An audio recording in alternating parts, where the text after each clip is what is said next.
¿Cómo les va? Buenas noches.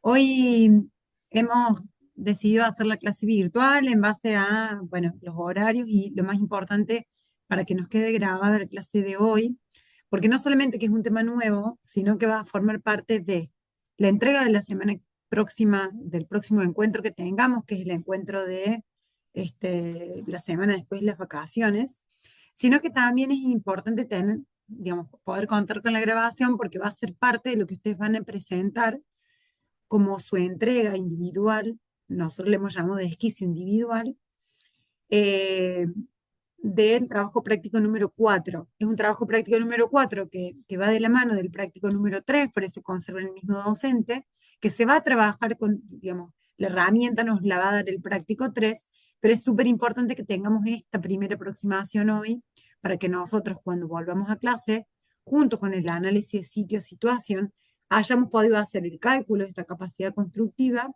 de cada uno de los lotes, porque no solamente eso va a ser, digamos, la base para el desarrollo del práctico, sino que, como habíamos estado conversando ayer, cuando nosotros digamos, nos embarcamos en esta nueva tipología que es la vivienda colectiva, en el caso de la propuesta de arquitectura, va a tener que verse reflejado el estudio en las tres escalas, o los tres niveles de aproximación.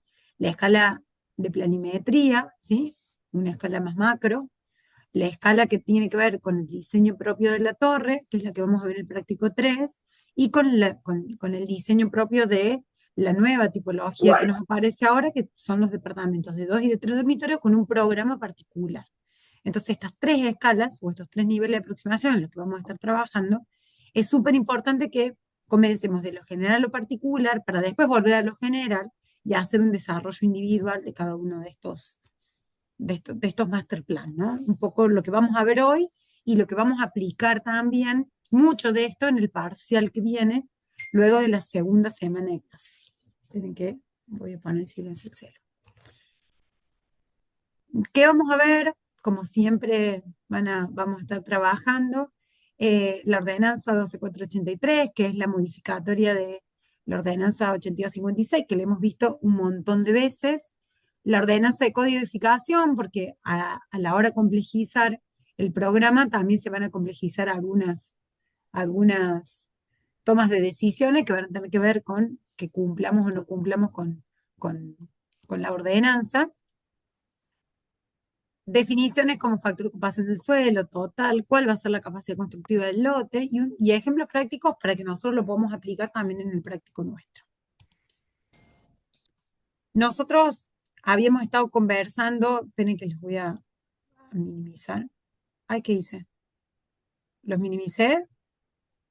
¿Ustedes me ven bien? No, se ve bien Lore ahí, ¿eh? Ah, perfecto. No, los quise minimizar y se me fue todo, se me apagó todo y me quedé yo solita hablando. No, Bueno, no, pero está bien, yo veo fantástico. bien.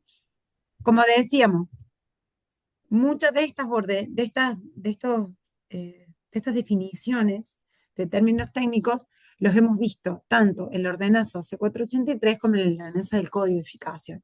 Son definiciones técnicas que tienen todos los ordenanzas y todos los códigos que nos van a dar cuenta de lo que viene más adelante con respecto a, por ejemplo, algunas terminologías nuevas dentro de lo que vamos a aplicar en el código, como por ejemplo que es una línea municipal, que es un cordón vereda, que es un eje medianero.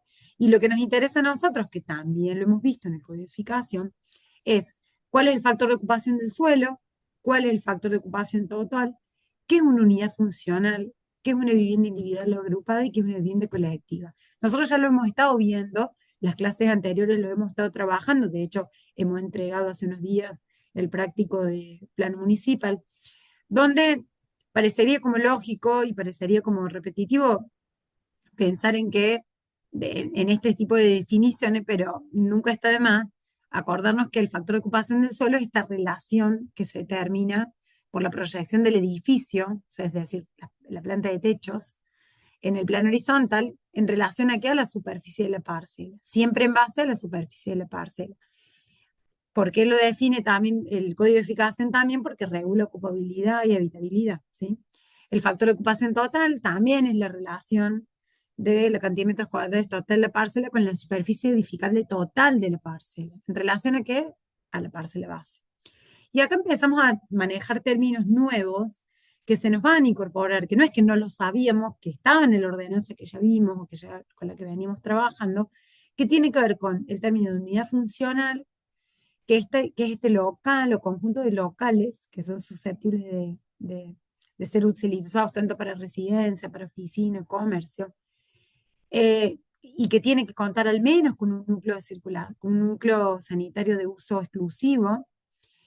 Y si hay alguna categoría, en esta categoría también vamos a incluir eh, estos, por ejemplo, locales que tienen compartido baños de uso común o locales que están en relación a otros locales, como por ejemplo puede ser una vivienda con un local adelante o un consultorio que tiene 2 o 3 consultorios, ¿sí? Eso también lo define como unidad funcional.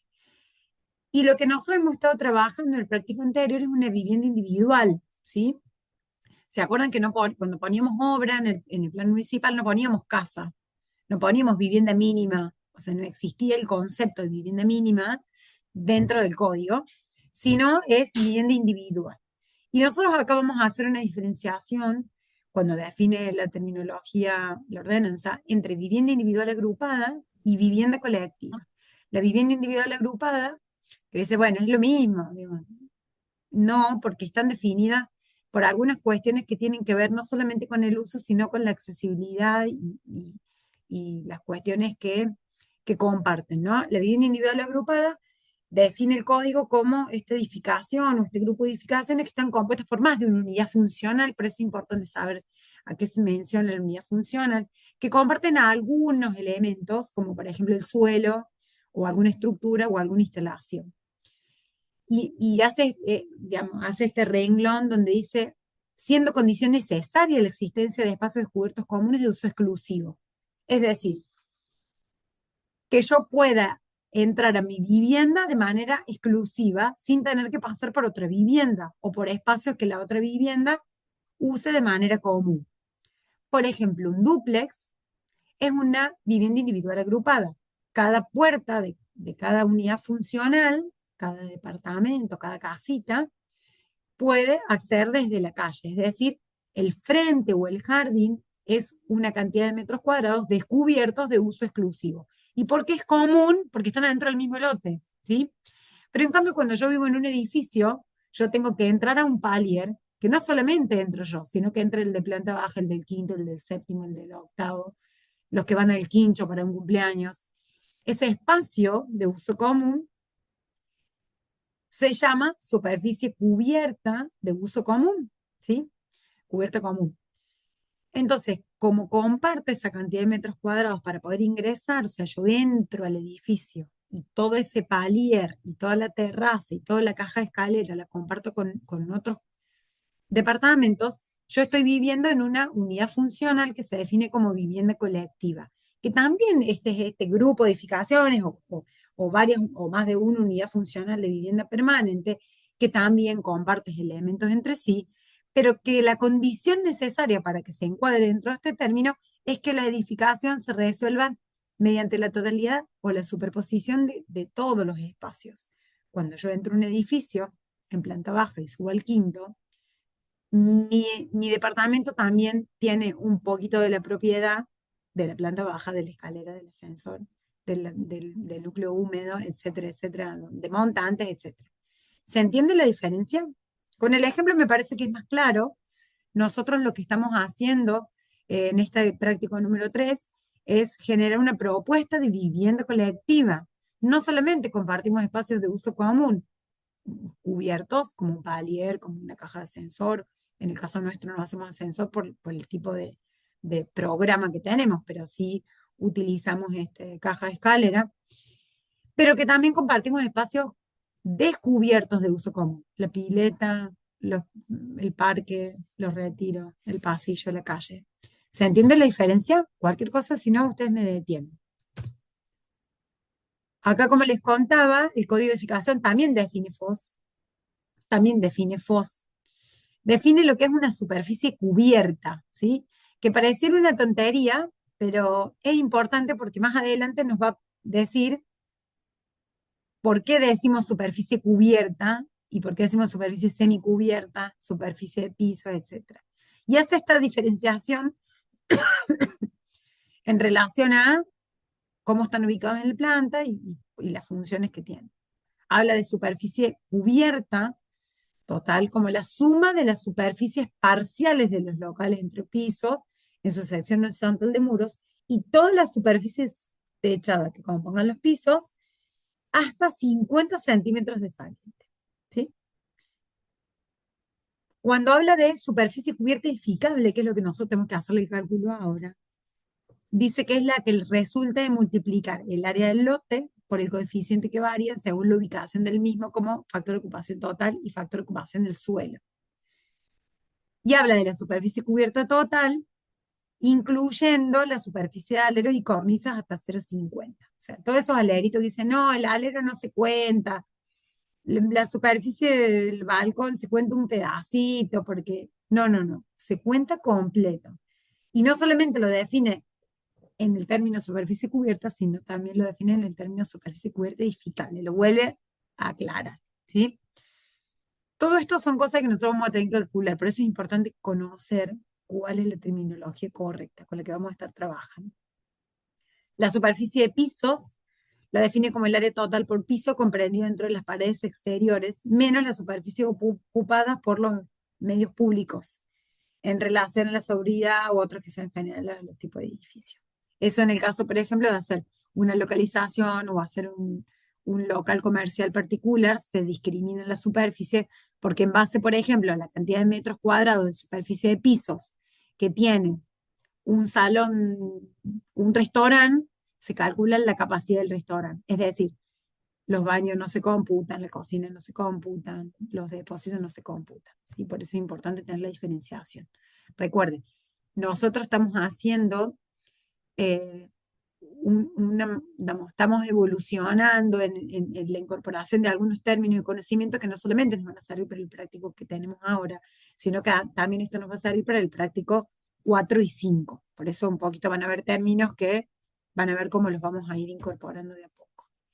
Y en este caso, para la aplicación de la ordenanza de la 12483 para nuestro lote, nosotros hemos tomado este año elegir en las disposiciones relativas a las zonas de uso del suelo G2, ¿sí?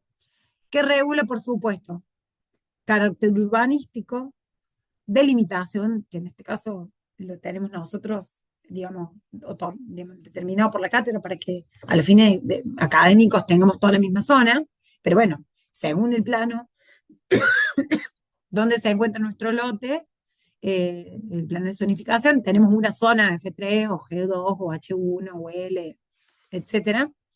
Determina factor de ocupación de suelo, determina factor de ocupación total y determina esta, bueno, cantidad de metros cuadrados por digamos, de altura. ¿Sí? En este caso no solamente nos dice cuántos pisos podemos hacer, sino cuántas plantas además podemos hacer, que determina planta baja y como máximo hasta 2 plantas elevadas.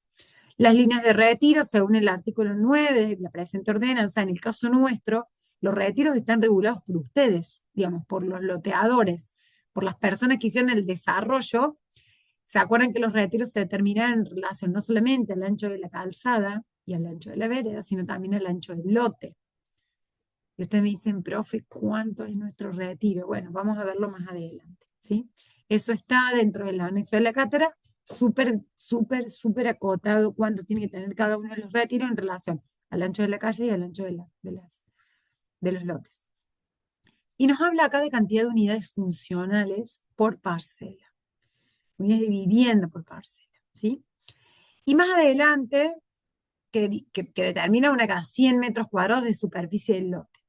Y más adelante determina, para planes de vivienda o vivienda colectiva, cuántas unidades funcionales vamos a hacer y cuánto tenemos que ocupar como vivienda colectiva.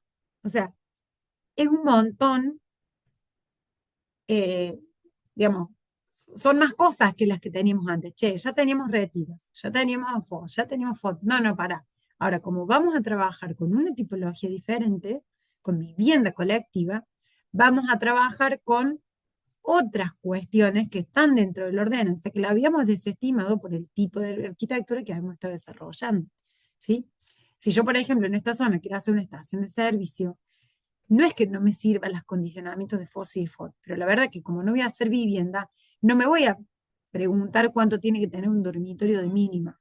Me voy a preguntar cuánto dotación sanitaria tengo que tener para darle respuesta al bar que quiero poner adentro de mi estación de servicio. ¿Se entiende? En base a cada uno de los requerimientos de uso o de la tipología que tengamos que desarrollar, tenemos que ir a una o a otra ordenanza o aplicar a un artículo u otro. En este caso, nosotros vamos a hacer viviendas colectivas, ¿sí? Disposiciones para relativas a planes de vivienda o vivienda colectiva es cuando hacemos más de 10 unidades funcionales. Lo dice en las disposiciones generales, ¿sí? De la ordenanza.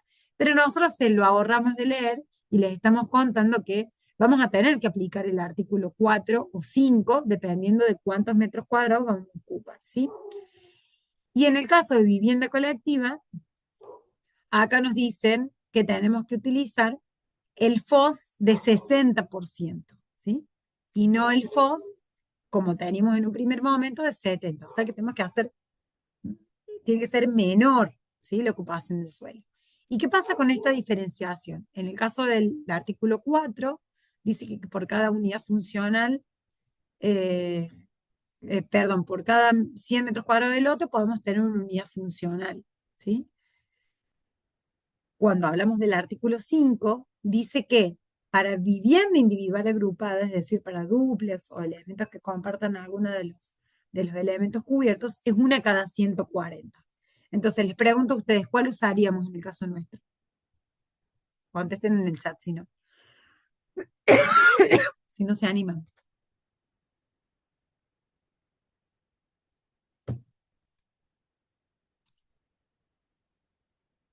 Algo. ¿Cómo, profe? Pregunta Virginia. ¿Cuál le Tenemos, aplicaría? Sí, Lore, tenemos, perdón. tenemos dos artículos. Uy, estoy spoilando. Tenemos dos artículos. Yo porque como les conté que se me salió todo y me quedó solo la pantalla, yo ni siquiera sé lo que estoy, si me están viendo. Si vamos a utilizar una unidad cada 100 metros cuadrados para superficie de parcela, o como dice el artículo B, el inciso B del artículo 5, para vivienda individual agrupada, una cada 140 metros cuadrados. ¿Ustedes cuáles creen que vamos a usar? ¿Una cada 140 metros cuadrados para cálculo o una cada 100?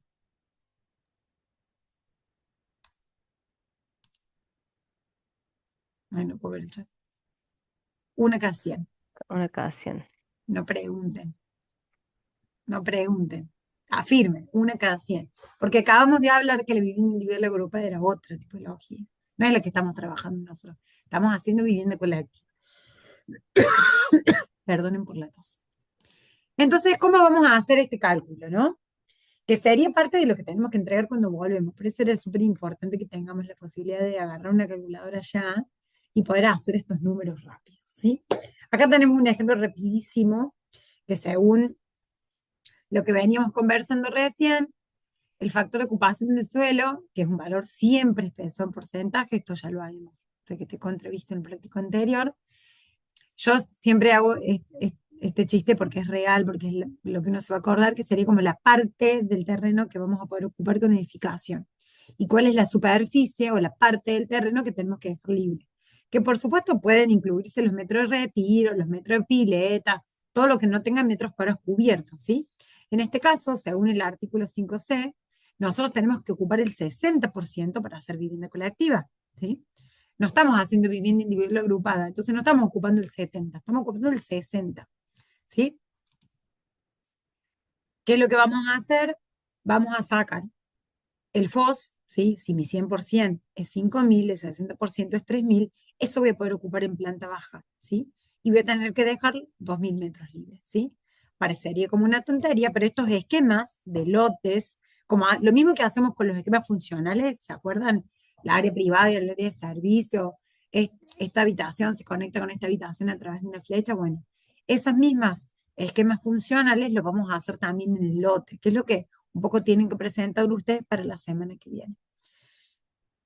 El factor de ocupación total siempre es un valor, es un índice, así que es un valor siempre expresado en números, que puede ser 5, 1, 1,5, 2, o según perfil, ¿sí?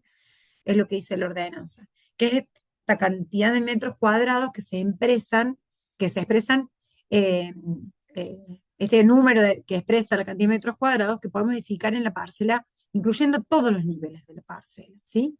Todos los niveles de la parcela por sobre encima de la cota de predio, es decir, todo lo que está por abajo de la cota de predio, subsuelos, no se incluyen dentro del cálculo de FOT. Y lo dicen las disposiciones generales de la ordenanza 12483, ¿sí? Que como les digo, se ahorraron de leerla, pero se la estamos incorporando ahora, ¿sí? En este caso, para nuestra G2 es 1, ¿sí? O 1,5. 1,5. Ahí en Uno este coma caso, cinco Lore. sí, ahí me faltó el 0,5, ¿sí? Entonces, para los lotes nuestros de 5.000, 1,5 por 5.000 me da 7.500. A desarrollar en cuánto? En planta baja y dos plantas elevadas, ¿sí? Que puede cubrir esos 60% dividido 3, o no, o cubro el 60 y después le sumo los otros metros. ¿Eso de qué va a depender? Del desarrollo, ¿sí? De la torre. Entonces, ¿qué tenemos que tener en cuenta para este cálculo? ¿Sí? Bueno, yo hice el cálculo del factor de ocupación total. Yo no tengo todos los lotes 5.000 metros. Algunos tienen 4.792 porque le quedó más chico, otros 5.300 y pico. Ustedes que van a tener que armar el cálculo de la capacidad constructiva de su lote. Pero acá no termina eso. ¿Por qué? Porque el FOS y el FOD siempre se tienen que estar se interrelacionan con otras normativas y regulaciones. Recién los comentábamos, con el tamaño y el tipo del terreno, con las zonas del uso del suelo, no solamente con las zonas del uso y de... A ver, me hice tiempo restante. A mí también, Lore, me pareció que se me va a cerrar, pero es raro porque teníamos cuenta Cuenta con la UTN, mayor, a teníamos ver, cuenta full. encima no puedo... Esa No, la en el peor de los casos no, nos volvemos a nos volvemos a conectar. conectar. Sí, sí, Sí, quedar en dos partes de la reunión. No sé por sí. qué, le puse bien Yo la hora. tampoco.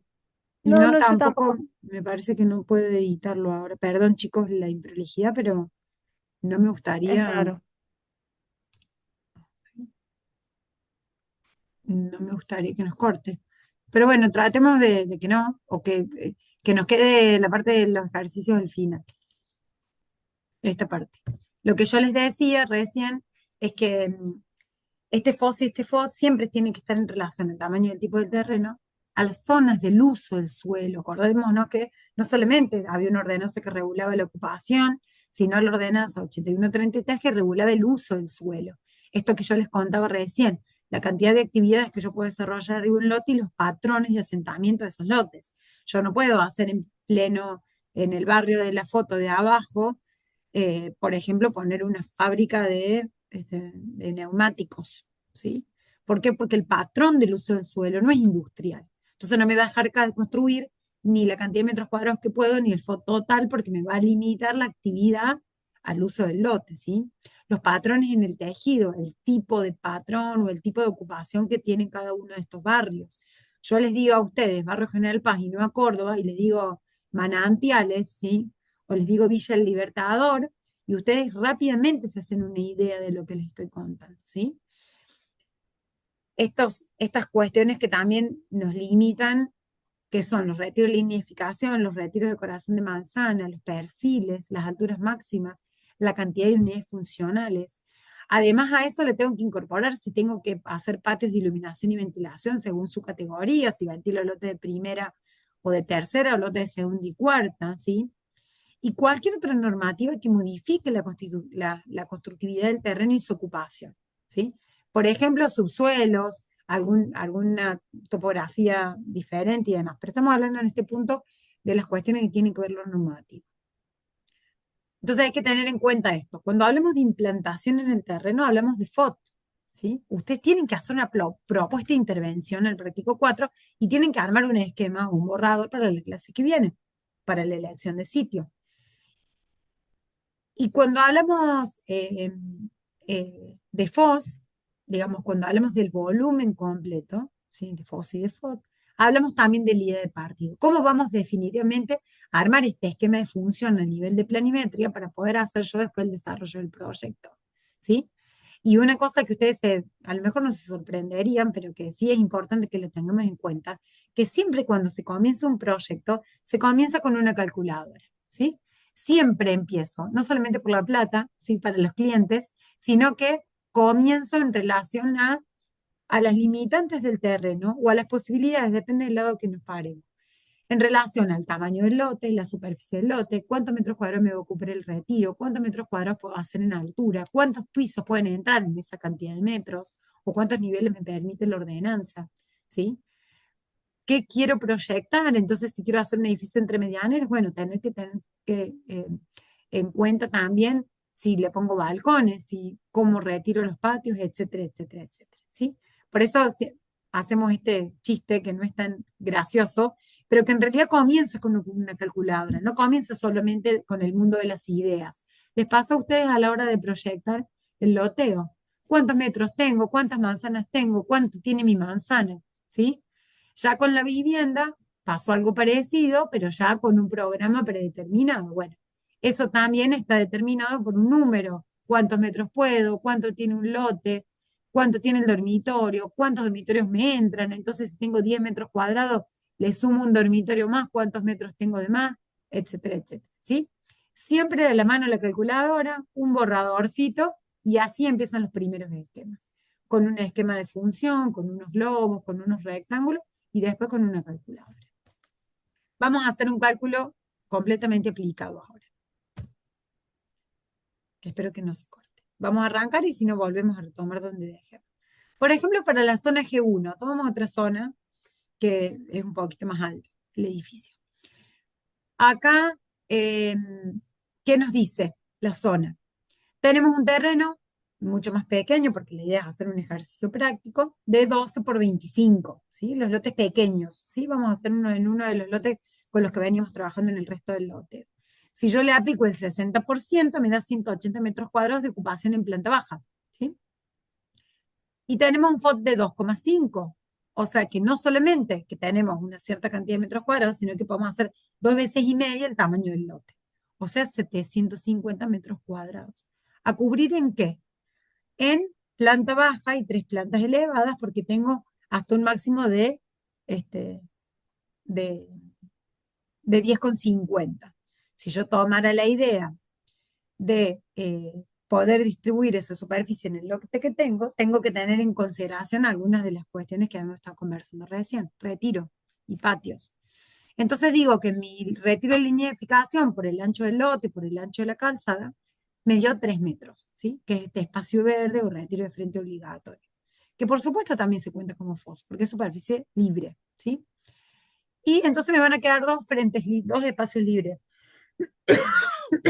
Un espacio de frente y un espacio de fondo, ¿sí? Ay, me queda menos de un minuto. Qué Sí, a nervio. mí me queda también 38 segundos. ¿Querés Pero que no entiendo por qué, pero bueno, si no, nos yo volvemos a tampoco? conectar todos en 5 minutos, ¿sí? En ¿Está menos, claro, ¿no? gente? Sí, a mí se me cortan 38 segundos, me En, un, parece. en 30 segundos nos volvemos a conectar en el caso que se desconecte. ¿Estamos de acuerdo? Vamos a Sí, a ver, profe. Ok, voy a tener. Sí, profe. pone.